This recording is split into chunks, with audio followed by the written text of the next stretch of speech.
Ladies and gentlemen, the American Jerry and Bulldog Nation, thanks for tuning into the Bulldog Show. I'm going to blow through 12 topics. Today's show, we're making the sponsor the Butcher of Pakistan. You can go to butcherofpakistan.com or Acclaim Press, and you can pre-order a book for the main book release, which is going to be at the end of August.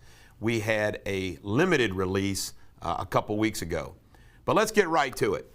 I want to begin today's show with this rhetorical question that few people ask. What if Hillary had won? Just imagine if Hillary had won in 2016. Guess what, folks? Yesterday would not have happened. And what happened yesterday?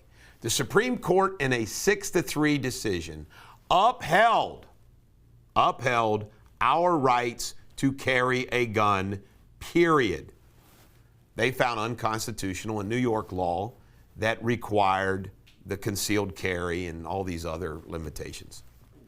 I got to tell you a funny story. Do you remember back in the day before Kentucky had constitutional carry and they just had concealed carry? I carried a gun anyway. Why? Because I knew that I had the constitutional right to carry a gun.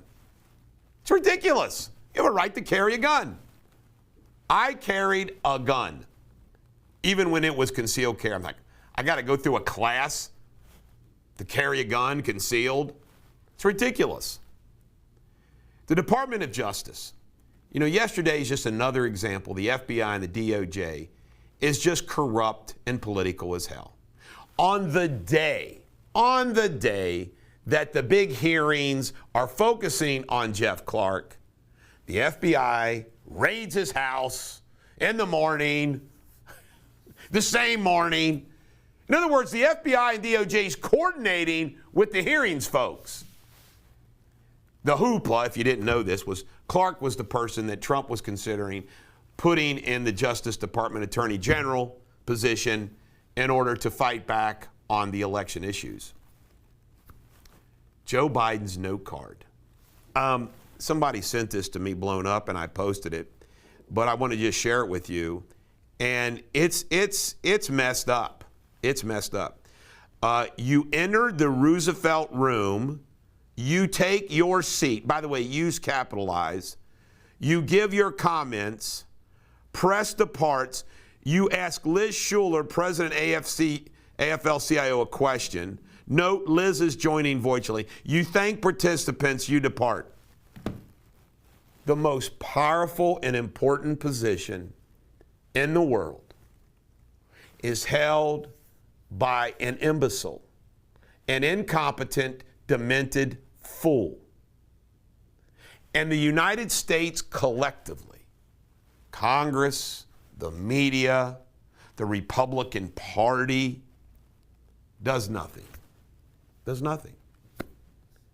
I mean, how scary, bad, and wrong is it that this is what we just let happen? We sit back and just let it be. I don't get it. AOC used to be a bartender, and she got elected to Congress, and she is now complaining about being unable to start a family in life at $174,000. See what happens to these people? Think about that. What a disconnect. She was once a bartender, and now she's saying $174,000 is ridiculous. Folks, think about how much money you make, and think about you're actually complaining if you were making $174,000. Let me give you a little secret. From the time that I got suspended, my law license, all the way up until 2018, I lived on $200,000 a year. Folks, I didn't want for anything. And can you imagine me complaining about that? Can you imagine me complaining? $200,000. When I know people and families that get by on 50, 75, 100. It's truly amazing. It's truly amazing. It's nuts. The NBA draft last night, I want to comment about, I'm putting this on the list, not for sports, although I did watch it out of curiosity. I want to just say one thing, because the NBA is so woke and whatnot. But there was one thing I want to just say that I thought was really good and cool and telling. When they introduced the players that were there, they introduced them in alphabetical order. And they had them come out. And I think every single player had his mom and dad with him. Now, what made my impression upon me is this. To have talent. We know all kinds of people that have talent and get washed up. They don't reach the pinnacle. Even though the NBA is connected to China and they're woke, and I didn't watch anything except the last 2 minutes of the finals, the last game of the finals really this year. But I want to tell you that to me, it's significant that these players who've made it to the draft, they are now going to be filthy rich professional basketball players, had two parents that were obviously involved in their lives. I don't know how many people caught that watch this, but I'm like, see, this is what you need to be a success. A lot of exceptions, but it sure does help. Title IX. It's Title IX, transgender rule. You can't make this up. Joe Biden is wanting to expand Title IX to transgender. Liz Cheney's play.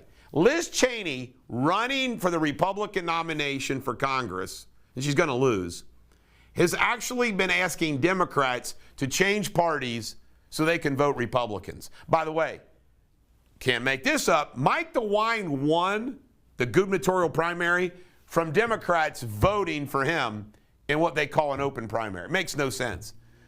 But Liz Cheney is actually asking Democrats to switch parties to vote for her to save her. Another two sports news, but I think this is big enough.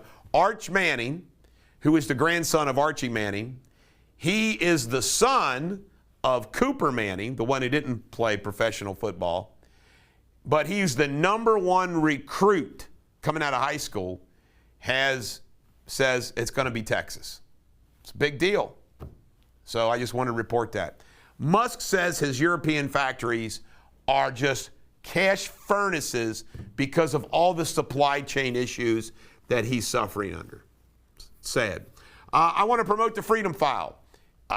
Wesley Deters does the Freedom File every week, and she did a new show, so check out the Freedom File. Last but not least, Bill Gates' trust, Red River Trust, bought 2,000 acres in North Dakota, and the Attorney General of North Dakota is asking questions, and the residents are upset, like, what's your intent? What's going on here? Everybody knows Bill Gates has been gobbling up land.